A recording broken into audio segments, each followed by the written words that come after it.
Assalamualaikum warahmatullahi wabarakatuh.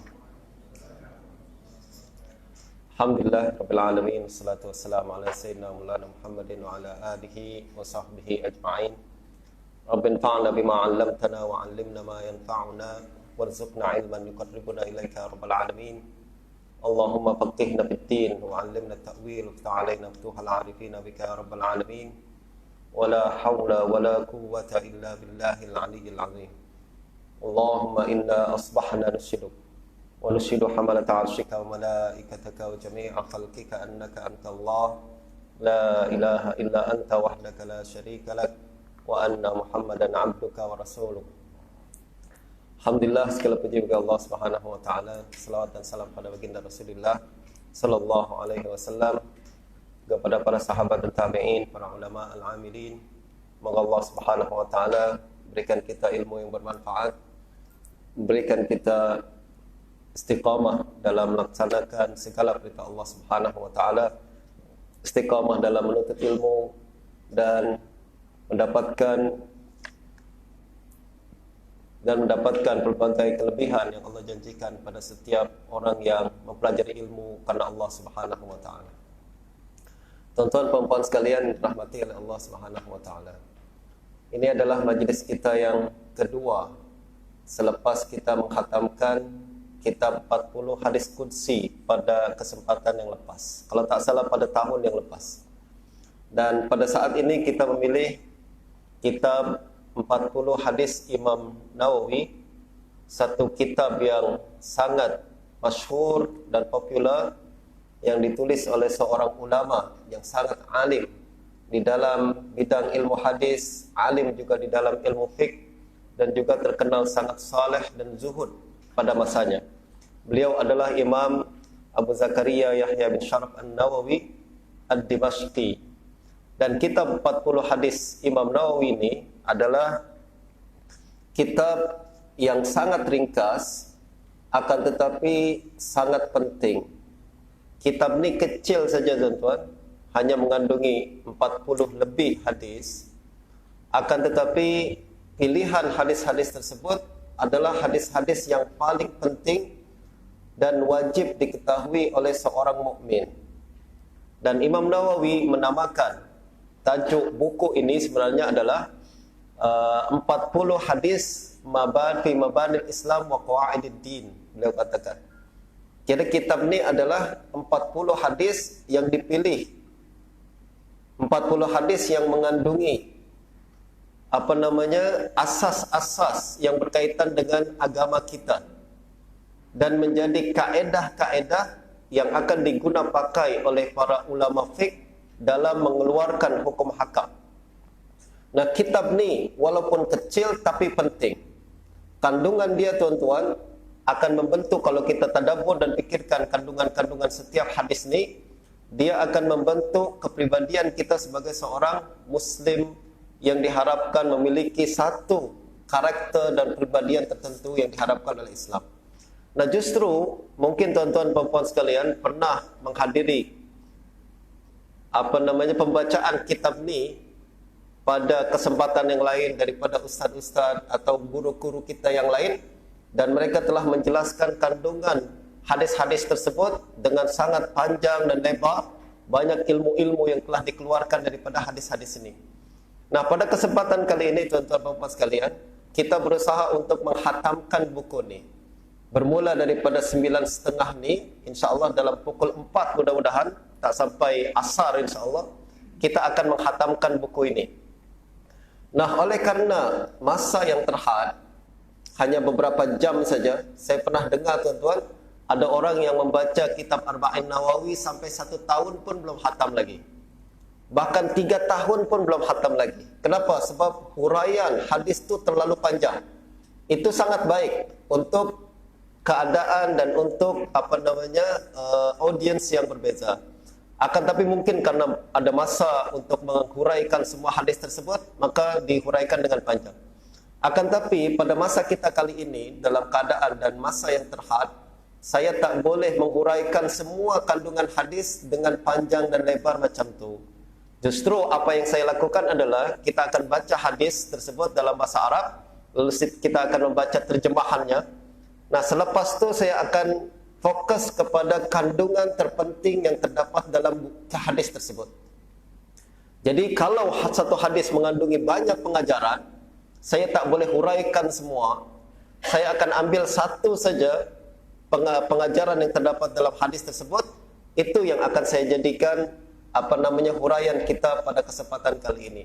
Justru banyak lagi huraian-huraian dan ilmu-ilmu yang belum kita sentuh dalam perjumpaan kita kali ini. Saya galakkan tuan-tuan selepas menghatamkan buku ini, boleh baca lagi buku ini kepada guru-guru yang lain dan dapatkan lagi penjelasan-penjelasan daripada guru-guru kita yang lain.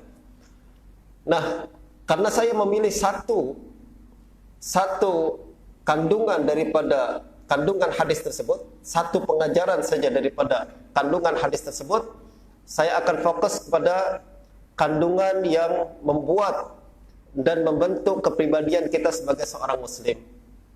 Jadi yang fokus saya adalah macam mana hadis tersebut boleh kita gunakan untuk merubah diri kita menjadi muslim yang lebih baik, merubah sikap kita menjadi muslim yang lebih menyumbang kepada masyarakat, dan merubah keadaan kita menjadi muslim yang lebih elok lagi sikap dan perilakunya menurut panduan daripada hadis-hadis Nabi sallallahu alaihi wasallam.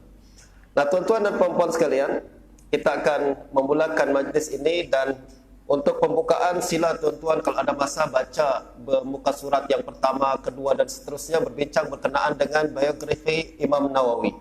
Selepas itu tuan-tuan boleh baca juga kata pengantar yang saya tulis berkenaan dengan konsep arba'in dalam penulisan arba'in dalam ilmu hadis. Kenapa para ulama tulis banyak sangat kitab, semua tajuk arba'in, 40 hadis, mesti ada sebab dia. Dan saya telah jelaskan sebab dan keperluan kitab arba'in dalam pengantar buku ini. Berikutnya tuan-tuan dan puan-puan sekalian, kita akan mulakan pembacaan hadis arba'in Nawawi, dan kita buka muka surat yang kedua. Bismillahirrahmanirrahim. Bi isnadina il Imam Abu Zakaria Yahya bin Syaraf An-Nawawi qala bismillahirrahmanirrahim alhamdulillahirabbil alamin.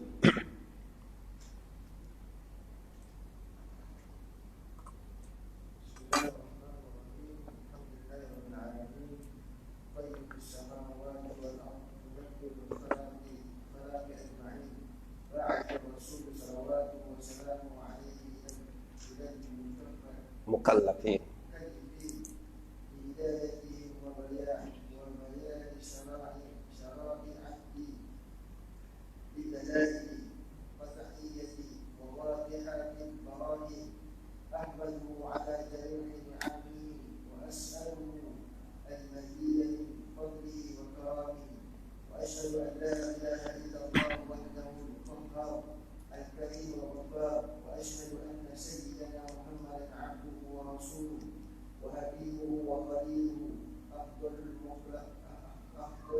Makhluqin المكرم بالقرآن العزيز المعجزة مستمرة على تعاقب السنين وبالسنن مستمرة للمسترشدين المخصوص بجوامع الكلام وسماع الدين صلوات الله وسلامه عليه وعلى سائر النبيين والمرسلين وآل كل وسائر الصالحين. أما بعد، وقد روينا عن علي بن أبي طالب وعبد الله بن مسعود ومعاذ بن جبال وأبي درداء وابن عمر وابن عباس وأنس بن مالك وأبي هريرة وأبي سعيد الخدري رضي الله عنهم من طرق كثيرة برواية متنوعة أن رسول الله صلى الله عليه وسلم قال: من حفظ على أمتي 40 حديثا من أمر دينها بعثه الله يوم القيامة في زمرة الفقهاء والعلماء. وفي رواية بعثه الله فقيها عليما. وفي رواية أبي الدرداء وقلت له يوم القيامة شافعا وشهيدا. وفي رواية ابن مسعود قيل له ادخل من أي أبواب الجنة شئت. وفي رواية ابن عمر كتب في زمرة العلماء وحثر في زمرة الشهداء. واتفق الحفاظ على أنه حديث ضعيف وإن كثر طرقه. وقد صنف العلماء رضي الله تعالى عنهم في هذا الباب ما لا يحصى من المصنفات. فأول من علمته صنف فيه عبد الله بن المبارك، ثم محمد بن أسلم توسي العالم الرباني، ثم الحسن بن سفيان النسائي، وأبو بكر آجوري، وأبو بكر بن إبراهيم الأصفهاني، والدارقطني، والحاكم، وأبو نعيم، وأبو عبد الرحمن السلامي، وأبو سعد المالي، وأبو سعد المالي، وأبو عثمان الصابوني، وعبد الله محمد الأنصاري، وأبو بكر البيهقي، وخلائق لا يحصون من المتقدمين والمتأخرين. وقد استخرت الله تعالى في جمع 40 حديثا اقتداء بهؤلاء أئمة الأعلام وحفاظ الإسلام. وقد اتفق العلماء على جواز العمل بالحديث الضعيف في فضائل الأعمال. ومع هذا فليس الاعتماد على هذا الحديث، بل على قوله صلى الله عليه وسلم في أحاديث الصحيح: ليبلغ الشهيد منكم الغائب. وقوله صلى الله عليه وسلم: نظر الله امرا سمع مقالتي فوعاها فأداها كما سمعها. ثم من العلماء من جمع 40 في أصوله، وبعضهم في فروع، وبعضهم في الجنان، وبعضهم في السنة، وبعضهم في الآداب، وبعضهم في الخطاب، وكلها مقاصد صالحة رضي الله تعالى عن قاصدها. قد رأيت جمع 40 أهم من هذا كله، وهي 40 حديثا مشتملة على جميع ذلك. وكل حديث منها قاعدة عظيمة من قواعد الدين. قد وصفه العلماء بأن مدار الإسلام عليه، أو هو نصف الإسلام، أو ثلثه، أو نحو ذلك. ثم ألتزم في هذه 40 أن تكون صحيحة، ومعظمها في صحيحي البخاري ومسلم، وأذكرها محذوفة أثناء السنة ليسهل حفظها ويعمها احتفاء بها إن شاء الله تعالى. ثم أصبحها بباب في ضبط خفيف ألفاظها. وينبغي لكل راغب في الآخرة أن يعرف هذه الأحاديث لما اشتملت عليه من المهمات واحتوت عليه من التنبيه على جميع الطاعات، وذلك ظاهر لمن تدبر، وعلى الله اعتمادي، وإليه تنفيذي واستنادي، وله الحمد والنعمة، وبه التوفيق والعصمة. Segala puji bagi Allah Subhanahu wa taala, Tuhan sekalian alam yang jaga langit dan bumi. Ini adalah muqaddimah daripada Imam An-Nawawi rahimahullah. Beliau mengatakan segala puji bagi Allah Subhanahu wa taala, Tuhan sekalian alam yang menjaga langit dan bumi, yang mentadbir seluruh makhluk, yang mengutus para rasul sallallahu alaihi wasallam kepada seluruh mukallaf untuk menunjuki mereka dan menjelaskan syariat-syariat agama dengan dalil-dalil yang pasti dan bukti-bukti yang jelas. Aku memujinya atas segala nikmatnya dan aku minta tambahan daripada anugerah dan kemurahannya. Aku bersaksi bahawa tiada Tuhan melainkan Allah yang Maha Esa, lagi Maha Perkasa, yang Maha Mulia, lagi Maha Pengampun. Dan aku bersaksi bahawa penghulu kami Muhammad adalah hamba dan Rasulnya, kekasih dan kesayangannya, makhluk yang terbaik yang dimuliakan dengan Al-Quran Al-Aziz, mukjizat yang berterusan bersama silang berganti tahun, juga dengan sunnah yang menyinari semua orang yang mencari petunjuk, yang dikhaskan dengan jawami'ul kalim dan kelapangan beragama. Selawat dan salam semoga tercurah daripada Allah Subhanahu wa taala ke atas baginda, juga ke atas sekalian nabi dan rasul, juga keluarga mereka dan para salihin. Adapun selepas itu, jadi tuan-tuan, ini adalah muqaddimah Imam Nawawi. Kalau kita nak perhatikan dalam kandungan muqaddimah ni menunjukkan sistematik pemikiran beliau. Kalau sekarang ni kita siapa belajar sarjana ke, belajar master atau PhD, dia akan nampak, dia kalau kita nak tulis tesis, maka dalam penulisan tesis dalam bagian muqaddimah wajib berbincang berkenaan dengan literature review atau kajian lepas berkenaan dengan tulisan kita, perbahasan kita. Juga berkenaan dengan metodologi kita kena sebut dalam tesis, betul tak, dalam muqaddimah. Lalu dalam tesis juga kita kena sebutkan objektif kajian, betul kan? Itu sebenarnya telah dibuat oleh ulama kita sejak awal dulu. Dan Imam Nawawi dalam buku 40 hadis Nawawi ini, walaupun nipis, beliau dalam muqaddimah bincang perkara itu semua.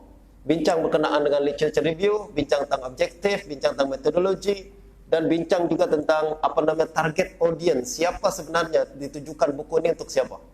Ini menunjukkan pemikiran yang sangat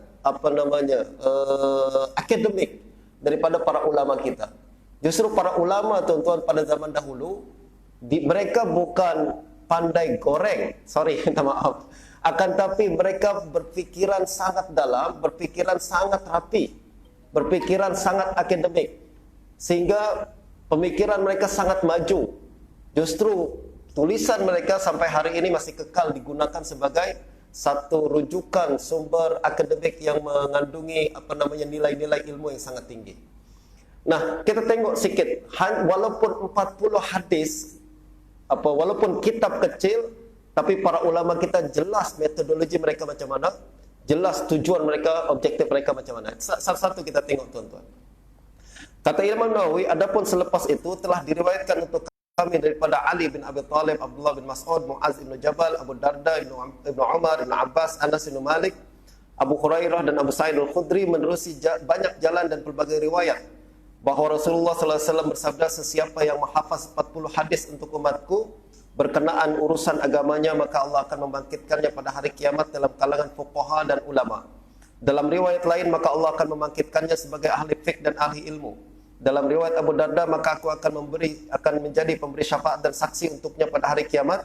Dalam riwayat Ibnu Mas'ud, maka dikatakan kepadanya, masuklah mana-mana pintu surga yang kamu kehendaki. Dalam riwayat Ibnu Umar, maka ditulis dalam kalangan fuqaha dan syuhada. Ahli hadis sepakat bahawa hadis ini lemah meskipun memiliki banyak sanad. Nah, paragraf pertama ni, tuan-tuan, dia adalah menjadi background study Imam Nawawi, latar belakang kenapa beliau menulis buku ni.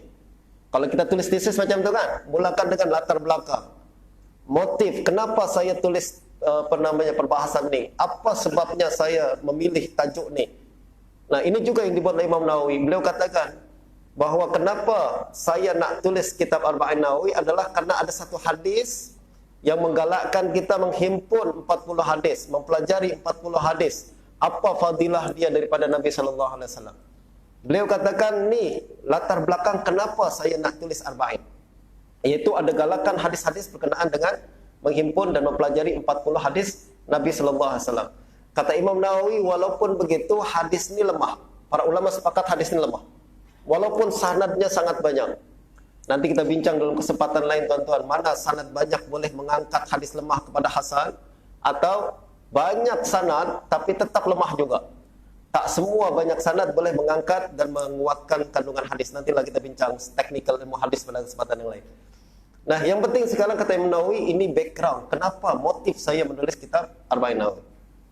Para ulama, semoga Allah meridai mereka, telah menulis banyak buku yang tidak terkira bilangannya berkenaan perkara ini. Apa nih Imam Nawawi nak sebutkan di sini? Literature review. Kajian lepas, beliau sebutkan sebelum saya, ulama dah tulis banyak dah. Macam kita nak tulis tesis kan. Sebelum saya bincang tentang perkara ini, yang telah bincang perkara ini adalah fulan-fulan banyak semua. Itu nama literature review. Kenapa perlu perkara ini? Sebab tuan-tuan, supaya kita jangan shock sendiri. Biasanya kita tulis sesuatu di Facebook, bukan tulisan akademik di tesis.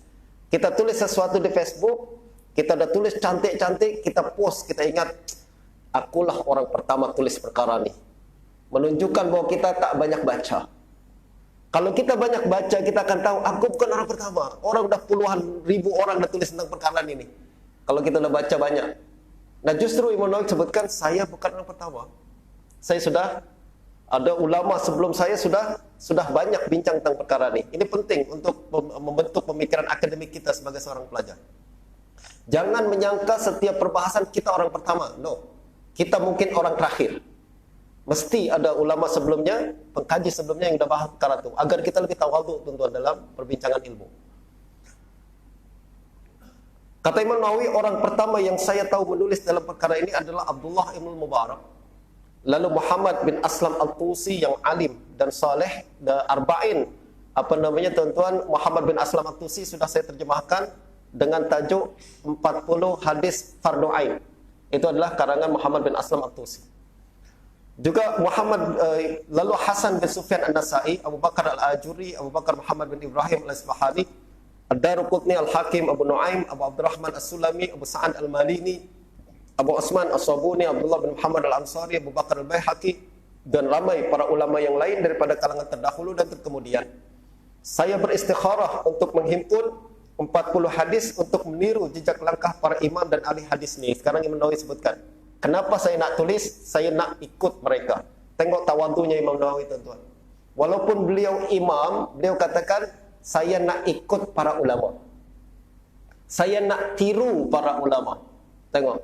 Tak macam kita, akulah ulama satu-satunya. Yang lain semua salah. Aku yang buat yang betul. Tak, Imam Nawawi katakan tak. Mereka dah buat, saya pun nak tirulah macam ulama. Mudah-mudahan termasuk kalangan ulama. Hebat para ulama kita. Mereka tak mengaku ulama, tapi mengaku pengikut ulama. Masya Allah. Ini adab daripada Imam Nawawi. Beliau katakan, saya beristikharah untuk menghimpun 40 hadis untuk meniru jejak langkah para imam dan ahli hadis ini. Para ulama sepakat atas keharusan mengamalkan hadis dhaif dalam fadhailul a'mal. Kata Imam Nawawi, tengok, saya nak tiru mereka. Mereka dah tulis 40 hadis. Kenapa? Sebab ada hadis dhaif yang menunjukkan kelebihan mempelajari 40 hadis. Kenapa mereka lakukan? Sebab para ulama bersepakat boleh mengamalkan hadis dhaif dalam fadhailul a'mal. Meskipun begitu, pegangan saya bukanlah hadis di atas, akan tapi sabda Rasulullah SAW dalam banyak hadis sahih, hendaklah orang yang hadir menyampaikan kepada yang tidak hadir. Dan sabda baginda, semoga Allah mencerahkan wajah seseorang yang mendengar ucapanku lalu menghafal dan menyampaikannya seperti mana yang ia dengar. Jadi kata Imam Nawawi, selain hadis dhaif yang menggalakkan kumpul 40 hadis, saya juga ada hadis-hadis sahih yang menyuruh kita sampaikan hadis, dan semua sahih. Justru ini yang menjadi motif saya kenapa saya tulis 40 hadis Nawawi. Sebagian ulama mengumpulkan 40 hadis berkenaan akidah usuluddin, sebagian lain berkenaan furu', sebagian lain berkenaan jihad, sebagian lain berkenaan zuhud, sebagian lain berkenaan adab, sebagian lain berkenaan khutbah. Kesemuanya niatan yang sangat baik, semoga Allah meridainya. Dalam paragraf ini Imam Nawawi bincang tentang apa? Dalam kajian tesis kita ini disebut sebagai gap. Dalam perbahasan kalau nak tulis sesuatu, tuan-tuan, kita mesti ada, kita kena kaji dulu tulisan-tulisan sebelum kita. Mereka dah bincang apa? Mereka dah bincang apa? Lalu kita kena pasti apa yang belum mereka bincang. Yang belum mereka bincang itulah yang kita kena tulis. Itu namanya dalam tesis kita kena buat ada satu permasalahan, lompang permasalahan. Jangan kita tulis sesuatu yang orang dah tulis. Akan tapi kata Imam Nawawi, 40 hadis ni orang dah tulis tentang jihad, orang tulis tentang fiqh, orang tulis tentang zuhud dan lain sebagainya. Saya tak nak tulis yang mereka dah tulis. Sebab tak ada lompang permasalahan yang kita kena isi. Justru kata Imam Nawawi, saya nak tulis yang belum mereka tulis. Nah, ini yang Imam Nawawi sebutkan. Kesemuanya niatan yang sangat baik, semoga Allah meridai mereka. Saya bermaksud untuk menghimpun 40 hadis berkenaan perkara yang lebih penting, yaitu 40 hadis yang merangkumi semua perkara tersebut. Ini kreatifnya Imam Nawawi. Ulama dah tulis tentang ini, ulama dah tulis tentang ini. Sekarang saya akan tulis sesuatu yang belum ditulis ulama, yaitu menghimpun semua tulisan-tulisan tersebut. Setiap hadis daripadanya ialah satu tiang terpenting dalam agama yang dikatakan ulama merupakan inti agama atau setengah Islam, sepertiga Islam dan seumpamanya. Nah, ini penting tuan-tuan, kena kasih garis bawah. Inilah ini adalah kajian utama Imam Nawawi, yaitu 40 hadis yang menghimpun perkara-perkara yang menjadi tiang terpenting dalam Islam. Maknanya semua hadis dalam buku ini tuan-tuan dari pertama hingga terakhir, dia adalah asas Islam. Asas Islam bukan setakat, nanti kita akan tengok, asas Islam bukan setakat akidah, bukan setakat muamalah, bukan setakat ibadah saja. Hadis pertama bincang niat. Maknanya niat adalah asas Islam, betul tak? Yang kedua bincang tentang iman, Islam, ihsan, maknanya itu asas Islam. Yang ketiga bincang tentang rukun Islam, itu pun asas Islam.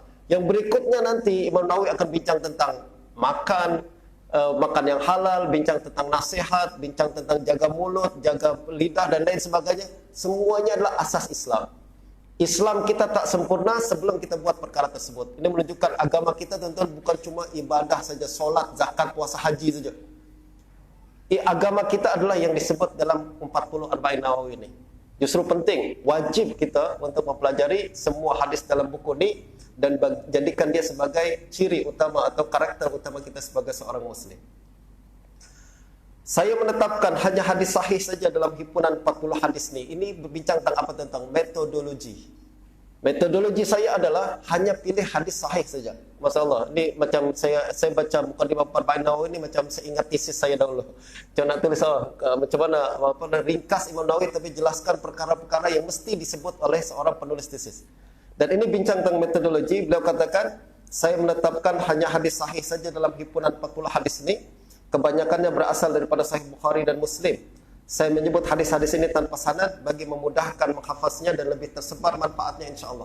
Selanjutnya saya susuli dengan satu bab bagi memastikan bentuk kalimat-kalimat yang asing di dalamnya. Sebenarnya dalam kitab Nawawi ini, di akhir kitab Nawawi ada kitab bernama Al-Faz Arba'in Nawawi, tapi tidak dimasukkan dalam kitab ini. Sewajarnya setiap orang yang mengejar akhirat menguasai hadis-hadis ini. Nah, ini paragraf terakhir ini bincang tentang apa tuan-tuan? Target audience dia, objektif dia. Saya nak bagi ke siapa? Kata Imam Nawawi, yang kena baca hadis ni, buku ni ditujukan kepada setiap orang yang mengejar akhirat.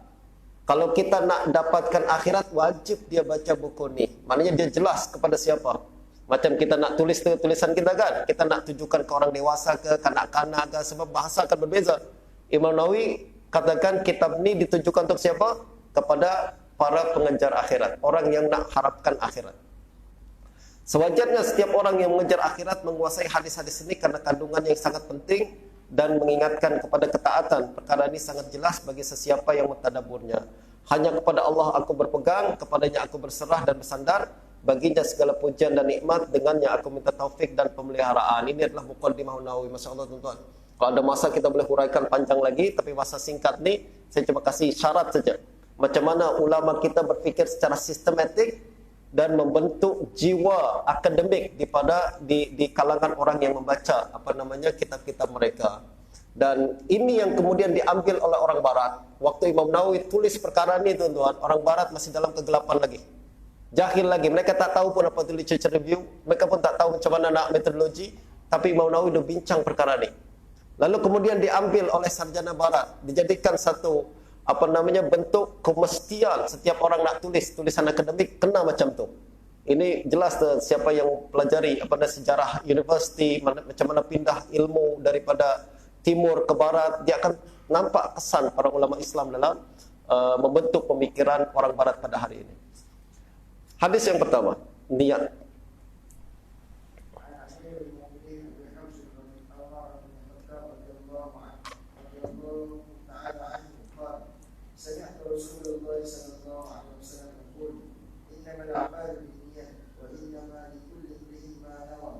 فمن كانت هجرته إلى الله ورسوله فهجرته إلى الله ورسوله ومن كانت هجرته لدنيا يصيبها أو امرأة ينكحها فهجرته إلى ما هاجر إليه.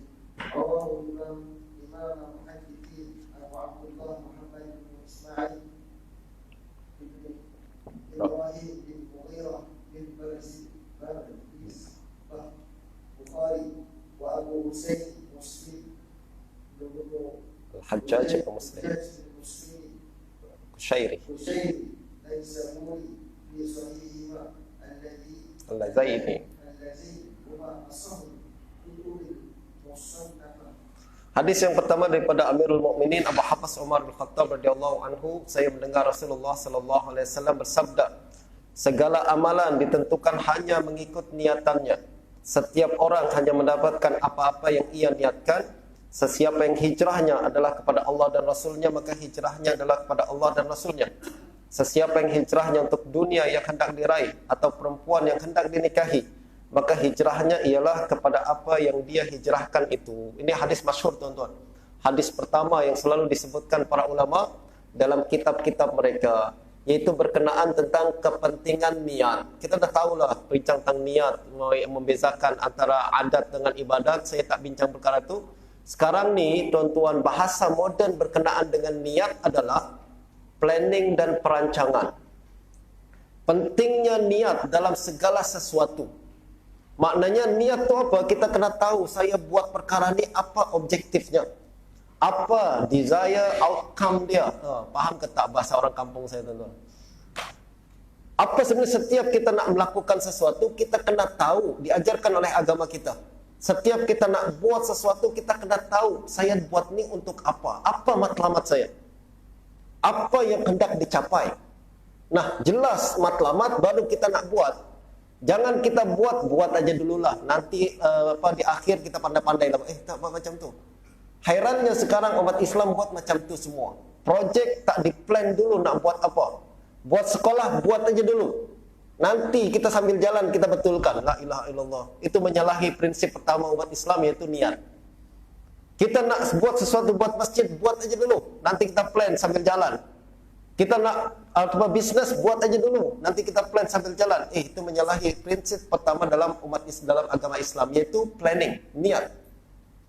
Itu sebabnya para ulama, itu sebabnya tuan-tuan, pakar-pakar motivasi pada hari ini, pakar bisnes hari ini selalu ingatkan, nak buat sesuatu kena proper planning. Kena jelas, you nak buat apa sekarang ni? Atau dalam istilah sekarang ada blue ocean strategy, tuan-tuan. Kita kena tahu apa yang membezakan kita dengan yang lain, betul tak? Lalu apa objektif kita? Apa plan kita sebenarnya? Jangan buat-buat saja. Mesti ada planning, dan planning dalam bahasa hadis adalah niat. Planning adalah niat. Maknanya kita kena tahu apa yang kita nak buat, apa matlamat kita, dan apa nak dicapai. Betul tuan-tuan? Dalam perkara yang paling kecil hingga perkara yang paling besar. Nak makan mesti ada niat. Aku makan ni untuk apa? Adakah saja untuk pleasure, saja nak makan? Ataukah tak? Makan mesti ada niat, kata para ulama. Paling kurang adalah niat taqawi ala ta'atillah. Betul tak? Agar nak kuatkan badan untuk beribadat kepada Allah SWT. Mesti maknanya ada niat. Maknanya perkara paling kecil mesti ada planning. Apalagi perkara yang besar macam nak kahwin. Misalnya, siapa belum kahwin? Mesti ada planning. Okey, aku nak kahwin. Kena pilih. Okey, kena apa matlamatnya di akhir ni sebenarnya. Apa yang nak dicapai di akhir ni sebenarnya. Itu namanya niat, tuan-tuan. Itu bahasa paling penting. That's why kalau saya selalu ajar Arba'in Nawawi ni kepada ramai profesional, sama ada di di universiti ataupun di di syarikat-syarikat, saya ajarkan kalau kita nak apply 40 hadis Imam Nawawi dalam kehidupan profesional kita sebagai seorang pekerja atau apa, kita akan jadi seorang pekerja muslim yang efektif. Mula daripada planning. Bahkan kita pergi masuk ke office nak bekerja, sampai ke office, melangkah kaki kita ke dalam office, kita kena tahu hari ini aku nak buat apa. Betul tak? Masuk ke dalam office kita, waktu masuk melangkah, hari ini ada perkara yang mesti saya selesaikan. 1, 2, 3, 4. Mesti jelas. Apa planning kita hari ini? Apa planning kita minggu ni? Apa planning kita bulan ni? Apa planning kita tahun ni? Apa planning kita dalam hidup ini? Betul tuan-tuan? Itu namanya niat, tuan-tuan. Niat. Orang barat guna kita tinggal, padahal itulah yang paling pertama dalam hadis Abu Nawawi. Itulah paling pertama dalam asas, kata Imam, ingat Imam Nawawi katakan inilah asas agama. Asas agama kita, mabanil Islam wa qawaididdin, inilah kaedah agama kita, yaitu berfikir sistematik. Dalam bahasa Stephen Covey, begin with end in mind. Orang kampung saya lagi keluar dengan susah nak tahan bahasa orang kampung ni. Begin with end in mind, maknanya kita kena mulakan dengan akhir. Apa matlamat kita nak buat sesuatu, itu diajarkan dalam hadis pertama. Apa kata Nabi sallallahu alaihi wasallam? Segala amalan ditentukan hanya mengikut niatannya. Tengok, you akan dapat apa yang you niat, you akan dapat apa yang you plan. Apa yang you inginkan kena jelas, clear. Mission statement kita kena jelas. Apa yang nak dicapai kena jelas sejak awal kita nak buat sesuatu. Sejak awal lagi, itu efektif. That's why saya cadangkan tuan-tuan baca kita buku 7 Habits of Highly Effective People. Diajarkan pada kita untuk jadi efektif macam mana. Nak buat sesuatu kena mulakan dengan apa matlamat. Mula dengan apa matlamat. Mula dengan apa matlamat. Itulah niat. Ulama kita dalam agama kita lah ajarkan macam tu.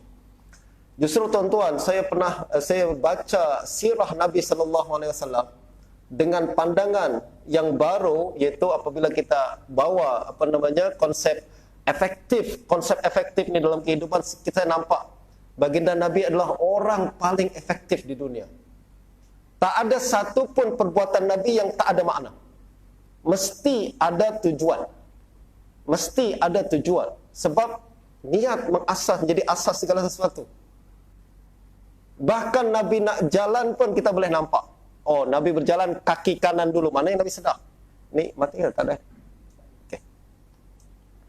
Nabi jalan kaki kanan dulu, Nabi makan dengan tangan kanan, Nabi buat segala sesuatu ada makna.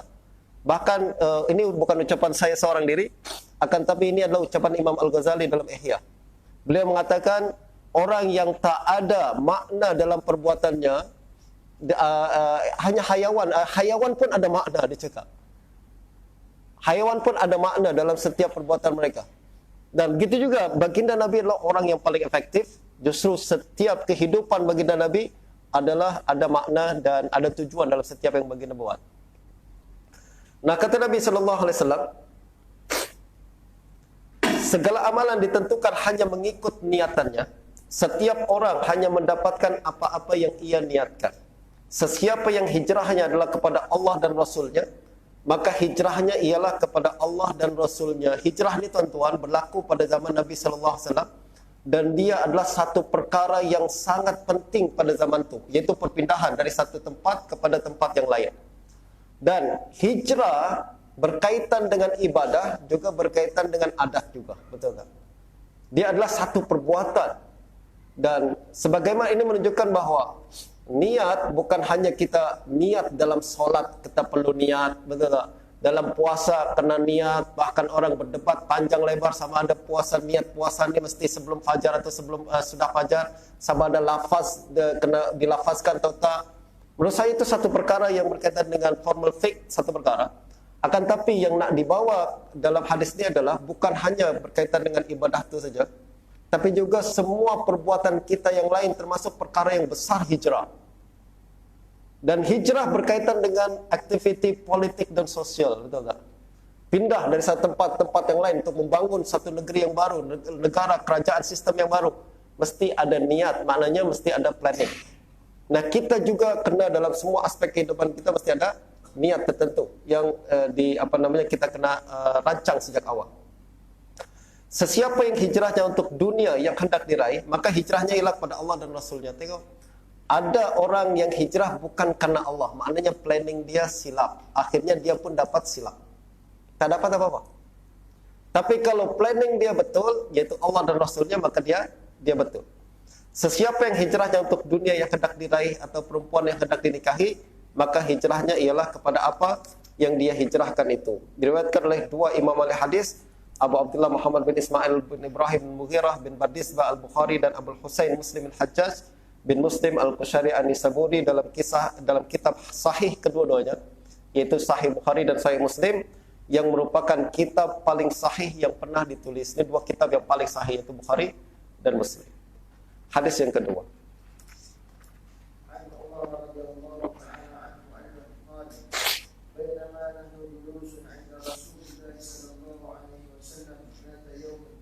اصطلع علينا رجل شديد بياض الثياب شديد سواد الشعر لا يرى عليه اثر السفر ولا يعرفه منا احد حتى جلس الى النبي صلى الله عليه وسلم فاسند ركبتيه الى ركبتيه ووضع كفيه على فخذيه قال يا محمد اخبرني عن الاسلام فقال رسول الله صلى الله عليه وسلم الإسلام أن تشهد أن لا إله إلا الله وأن محمدا عبده وأن محمدا رسول الله وتقيم الصلاة وتؤتي الزكاة وتصوم رمضان وتحج البيت إن استطاع إليه سبيلا قال صدقت وعجبنا له يسأله ويصدقه قال فأخبرني عن الإيمان قال أن تؤمن بالله وملائكته وكتبه ورسله واليوم الآخر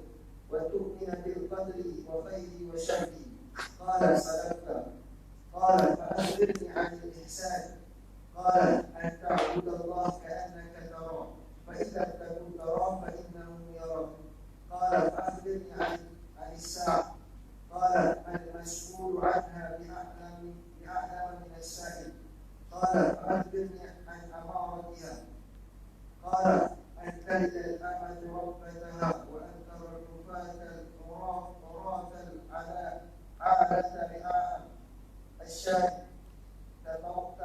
يتطاولون في البنيان ثم انطلق ولبث مليا ثم قال يا عمر أتدري من السائل قلت الله ورسوله أعلم قال فإنه جبريل آتاكم يعلمكم دينكم رواه مسلم. Daripada Umar radhiyallahu anhu, semoga Allah meridainya, juga beliau berkata, pada suatu hari apabila kami tengah duduk bersama Rasulullah sallallahu alaihi wasallam, tiba-tiba datang seorang lelaki yang sangat putih pakaiannya dan sangat hitam rambutnya. Jadi putih pakaian maknanya bersih pakaian tersebut. Maknanya kalau bersih ini tuan-tuan, orang ini tak pergi ke mana-mana, maknanya dia mukim. Sebab kalau orang yang musafir mestilah ronyok baju dia, betul tak? Mestilah berdebu baju dia. Dan sangat hitam rambutnya maknanya muda sangat. Dan nanti di akhir dia bagi tahu bahwa orang itu sebenarnya malaikat Jibril, ya tuan-tuan. Penampilan malaikat selalu bersih, penampilan malaikat selalu muda dan menarik menarik perhatian. Muda maksudnya sedap dipandang. Nanti di akhir baginda bagi tahu itu Jibril nak ajarkan agama kita. Maknanya apa? Agama kita berkaitan dengan penampilan juga. Sebab Jibril datang bukan nak ajarkan dengan ucapan saja, betul tak? Ajarkan juga dengan perbuatan dan penampilan. Justru bagian daripada agama kita, apa yang dibuat oleh Jibril ini nak ajarkan agama Islam kepada umat yang masih baru lagi. Ini ceritanya tuan-tuan, umat Islam baru datang ke Madinah, belum tahu lagi apa itu Islam. Justru Allah utus malaikat Jibril datang pada Nabi, tanya beberapa soalan untuk ajarkan Islam ni macam ni, agar nampak gambaran Islam yang diharapkan yang sebenarnya macam mana. Nah, Jibril datang ajarkan bukan setakat dengan ucapan, tapi perbuatan. Nanti semua yang dibuat oleh Jibril ini adalah agama kita, kata Nabi sallallahu alaihi wasallam. Yang pertama kita ambil, agama kita mementingkan perhatian penampilan. Tampilan bersih, penampilan menarik perhatikan, atau istilah bahasa kampung saya simpatik, tuan-tuan. Paham lagi? Itu berkaitan dengan yang menarik perhatian. Jangan penampilan orang Islam leke, kotor, lalu membuat orang geli dan tak. Tengok Jibril ajarkan agama kita, yaitu penampilan bersih, menarik dan muda, bukan maksudnya tua, tak boleh, tapi dia sedap dipandang dan senang orang nak duduk bersama kita, bukan malah orang nak lari jumpa kita. Kenapa jangan tengah busul ada? Tak. Tapi inilah penampilan agama Islam. Yang berikutnya, tidak terlihat pada dirinya tanda-tanda musafir. Iyalah, kalau musafir ronyoklah baju dia, kusutlah rambut dia, betul tak? Namun tiada seorang pun di antara kami yang mengenalinya. Hairan. Tak ada tanda musafir, tapi maknanya dalam istilah kita sekarang, nak kata dia orang luar, tapi bukan macam orang luar. Nak kata dia orang tempatan, tapi tak ada yang kenal dia. Maknanya bukan orang tempatan. Pelik tak? Pelik. Nanti di akhir Nabi explain, dia sebenarnya malaikat. Beliau lalu duduk menghadap Nabi SAW. Beliau menempelkan lututnya kepada lutut Nabi SAW dan meletakkan tangannya ke atas paha. Nah, ini pun diajarkan adab Islam kalau nak bertanya. Ya tak? Jangan masuk ke dalam masjid. Nabi tengah duduk, masuk dalam masjid, tiba-tiba dari angkat jauh. Muhammad, aku nak tanya soalan. Itu tak adab. Bukan begitu Islam. Faham, tuan-tuan? That's why diajarkan dengan perbuatan dia. Dia duduk dulu, duduk di hadapan, letak tangan di atas paha, ya kan, tunjukkan bahwa dia sangat sopan, lalu tanya soalan. Itulah Islam. Dia nak ajarkan kita macam mana adab Islam. Betul-betul. Beliau lalu berkata, wahai Muhammad, beritahukan aku tentang Islam. Rasulullah SAW bersabda, Islam adalah kamu bersaksi bahwa tiada Tuhan melainkan Allah, dan Muhammad utusan Allah, mendirikan salat, menunaikan zakat, berpuasa di bulan Ramadan, dan menunaikan haji di Baitullah sekiranya kamu berkemampuan. Nanti kita explain pada hadis berikutnya. Sebab fokus hadis ni bukan nak jelaskan rukun iman, rukun Islam dan itu, tak. Fokus hadis ni adalah nak jelaskan agama kita macam mana. Sebab di akhir hadis, baginda mengatakan, itulah Jibril ajarkan kita agama kita. Jadi konsep umum berkenaan dengan agama kita macam ni. Orang itu berkata, benar. Kami berasa hairan. Dia bertanya namun dia membenarkan. Macam tuan-tuan tanya pada saya, Ustaz, rukun iman berapa Ustaz? 6 perkara. Betul Ustaz. Pelik tak pelik? Engkau tanya aku ni, nak tanya ke nak tes ni? Betul tak? Gitu juga macam apabila seorang Jibril cakap pada baginda Nabi, apa rukun Islam? Macam ni. Betul. Oh, para sahabat pelik. Dia nak tanya ke nak apa ni? Kami hairan. Baginda bersabda, dia berkata lagi, beritahukan aku tentang iman. Baginda bersabda, kamu beriman kepada Allah, para malaikatnya, kitab-kitabnya, rasul-rasulnya dan hari kiamat, dan kamu turut beriman dengan ketentuannya yang baik dan yang buruk. Ini pun rukun iman. Tuan-tuan, saya tak payah uraikan, tuan-tuan sudah tahu semua. Orang itu kembali berkata, benar. Katanya lagi, beritahukan aku tentang ihsan. Rasulullah bersabda, kamu menyembah Allah seolah-olah melihatnya. Jika kamu tidak mampu melihatnya, sungguhnya dia melihatmu. Ini pun bagian daripada Islam. Maknanya Islam ni, tuan-tuan, berkaitan dengan agama kita ni, tuan-tuan, berkaitan dengan perilaku zahir, yaitu ucapan syahadat yang disebut sebagai rukun Islam. Perilaku zahir semua, perbuatan-perbuatan yang mesti kita buat dengan tubuh badan kita. Yang kedua, Islam juga berkaitan dengan perbuatan-perbuatan hati, itu perkara-perkara yang wajib kita lakukan. Dan yang ketiga, Islam juga berkaitan dengan ihsan. Maknanya Islam dan ihsan, Islam dan iman ni kadang berkaitan dengan formaliti saja. Dia nampak solat je. Kita nampak dia buat perkara tu, tapi ihsan berkaitan dengan passion dia. Bahawa dia merasa bahawa Tuhan tengah tengok dia. Itu bagian yang paling tinggi dalam agama kita. Dia bukan solat, rukuk, sujud saja, tapi dia merasa ketika rukuk Allah tengok dia. Ketika sujud Allah tengok dia. Ini tingkatan ihsan yang paling tinggi. Dia pun bagian daripada agama kita. Orang itu berkata, beritahukan aku tentang kiamat. Rasulullah SAW menjawab, tidaklah orang yang ditanya lebih mengetahui daripada yang bertanya. Ini poin yang berikutnya, tuan-tuan. Agama kita berkaitan dengan akidah akhir zaman. berkaitan dengan hari kiamat ni asas dalam agama kita. Wajib yakin ada akhirat. Siapa yang tak percaya akhirat, dia bukan agama Islam. Dia wajib yakin dunia ni satu hari akan hancur. Dan saintis pun sekarang yakin bahawa dunia ini akan ada had akhir dia. Dan kita sebagai Muslim dah diajar awal-awal tanpa belajar sains semua. Kita dah ajar awal-awal bahawa dunia ini akan berakhir. Dan ini adalah jadi satu keyakinan terpenting kita dalam agama Islam. Tapi masalahnya bila tak ada yang tahu, melainkan Allah Subhanahu Wa Taala. Dan tengok adab baginda Nabi ketika ditanya sesuatu yang bukan, yang baginda tak tahu, baginda tak pandai-pandai tahu, tak macam kita tuan. Kalau kita tak boleh cakap tak tahu. Kalau ditanya soalan mesti jawab. Baginda Nabi ajarkan kepada kita, kalau tak tahu cakap tak tahu. Jadi ketika ditanya baginda Nabi bila kiamat berlaku, baginda cakap awak dan saya sama-sama tak tahu. Yang ditanya dan yang menanya tak tahu, sama-sama tak tahu. Sebab yang tahu hanya Allah Subhanahu Wa Taala. Kena pandai, kena berani cakap tak tahu tuan-tuan. Untuk perkara yang bukan kita tak tahu. Tapi herannya umat Muhammad sallallahu alaihi wasallam tak macam tu. Kita nak semua kita tahu. Jawapan kita nak jawab semua soalan walaupun bukan kepakaran kita. Itu sebabnya buat berlaku khilaf di kalangan masyarakat tentang perkara-perkara yang menurut saya sangat kecil saja.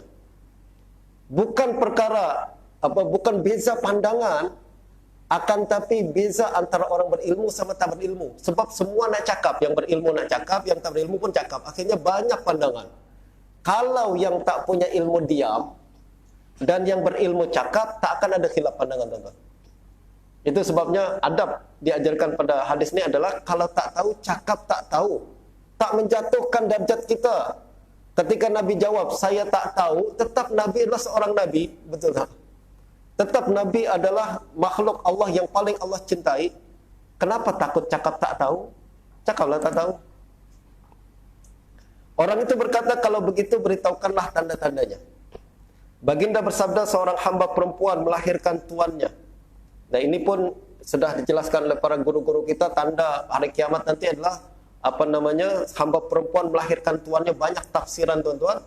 Antara satu tafsiran daripada Imam Ibnu Katsir adalah makna seorang hamba perempuan melahirkan tuannya, maknanya banyak berlaku banyak menyebar, maksudnya adalah kekuasaan Islam menyebar hingga ke seluruh dunia, ke sebagian besar dunia, sehingga berlaku banyak hamba-hamba perempuan. Sebab kalau kita pasukan Islam mengalahkan satu tempat, maka perempuan di tempat tersebut akan menjadi hamba sahaya. Pada zaman dahulu kan tuan-tuan, sebelum perhambaan dibatalkan, maka perempuan akan jadi hamba sahaya. Nah, karena terlalu ramai hamba sahaya, lalu seorang majikan boleh menggauli hamba sahaya itu macam istrinya, maka lalu melahirkan anak. Dan anak tersebut karena ayahnya merdeka, ibunya hamba, anak tersebut merdeka macam ayahnya. Nah justru anak merdeka, emak masih hamba. Itu sebabnya seorang hamba perempuan melahirkan tuannya. Dan engkau melihat orang-orang berkaki ayam, bertelanjang miskin dan mengembala kambing, berlomba-lomba meninggikan bangunan. Ini pun pandangan Nabi telah beritahu kita macam mana bangsa Arab nanti akan menjadi penguasa-penguasa dan berlaku. Pada zaman Abbasiyah mereka adalah penguasa dunia. Pada zaman Umayyah adalah mereka penguasa dunia. Sampai sekarang pun ramai orang Arab, orang-orang kaya, betul tak? Ini adalah pandangan dari Nabi SAW. Ini satu mukjizat. Pada zaman itu Arab sangat miskin. Apabila Nabi katakan mereka akan menjadi penguasa dunia, ramai orang tak percayalah. Macam mana orang Arab yang miskin macam dia jadi penguasa dunia? Tapi Nabi beritahu itu adalah tanda bahawa akan berlaku kiamat. Memang kiamat, tanda kiamat maknanya adalah ini akan berlaku sebelum berlaku kiamat. Kemudian lelaki itu pergi. Baginda mendiamkan perkara ini beberapa masa. Baginda lalu bersabda, wahai Umar, tahukah engkau siapakah orang yang bertanya itu? Saya menjawab, Allah dan Rasulnya lebih mengetahui. Rasulullah SAW bersabda, sungguhnya ia adalah Jibril. Beliau datang untuk mengajarkan kamu tentang agamamu. Maknanya semua yang berlaku tadi di atas, itu adalah nak ajarkan agama kita. Itu udah jadi maknanya konsep hadis ini nak ajarkan kita Islam macam mana, agama kita, nature dia, susunan dia macam mana, itulah semua dia tuan-tuan. Iman, Islam, ihsan, juga bincang tentang hari kiamat dan juga bincang tentang adab dan lain sebagainya. Hadis yang ketiga.